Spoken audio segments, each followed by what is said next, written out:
എന്തിനാണ് റീൽസ് ചിത്രീകരിക്കാൻ വേണ്ടി ക്ഷേത്രങ്ങൾ ചൂസ് ചെയ്യുന്നത്? കൊട്ടിയൂർ മഹാദേവ ക്ഷേത്രത്തിൽ ഉത്സവം നടക്കുകയാണ്. വളരെ പ്രസിദ്ധമായിട്ടുള്ള ഒരു ക്ഷേത്രമാണ് കേരളത്തിൽ തന്നെ. കേരളത്തിൽ മാത്രമല്ല, ഇന്ത്യയിലും വളരെ ഫേമസ് ആയിട്ടുള്ള ഒരു ക്ഷേത്രമാണ്. കൊല്ലത്തിൽ ഒരു മാസം മാത്രമാണ് ദർശനം അനുവദിക്കുന്നത്. അതും കഷ്ടിച്ചിട്ട് ഏകദേശം ഒരു 24-25 ദിവസം ഉണ്ടാവും. ഇതിൽ ഭക്തർക്ക് ദർശനം കിട്ടുന്നത് വളരെ അപൂർവമായിട്ടാണ്. വളരെ ക്യൂ നിന്നിട്ടാണ് ദർശനമൊക്കെ കിട്ടുന്നത്. അപ്പോൾ ഈ ഇപ്പം വരുന്ന അല്ലെങ്കിൽ ഈ കഴിഞ്ഞ 2-3 വർഷങ്ങളായിട്ടുള്ള ഒരു ട്രെൻഡാണ് വളരെ കൂടുതൽ ആൾക്കാർ ക്ഷേത്രത്തിലേക്ക് വരുന്നത്. ക്ഷേത്രത്തിലേക്ക് വരുന്നതിനൊരു ഭക്തനാണെങ്കിൽ ഒരു കുഴപ്പമില്ല, വന്നിട്ട് ദർശനം ചെയ്തിട്ട് പോവാം. പക്ഷെങ്കിൽ ഇപ്പോൾ നടക്കുന്ന അവിടെ റീൽ ക്രിയേഷനും അതുപോലെ തന്നെ കണ്ടൻറ് ക്രിയേഷനുമാണ്. അവിടെ വരുന്നത് വീഡിയോ ഷൂട്ട് ചെയ്യാനും കണ്ടൻറ് ഉണ്ടാക്കാനും വേണ്ടിയിട്ടാണ് ആൾക്കാർ കൂടുതൽ വരുന്നത്. അതുപോലെ തന്നെ ടൂറിസ്റ്റായിട്ടും അവിടെ ആൾക്കാർ വരുന്നുണ്ട്.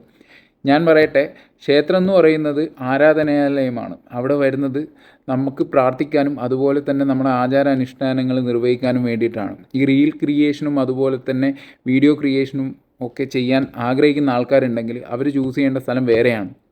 സോ ഇതൊന്ന് ഓർമ്മിപ്പിച്ചു കൊള്ളട്ടെ.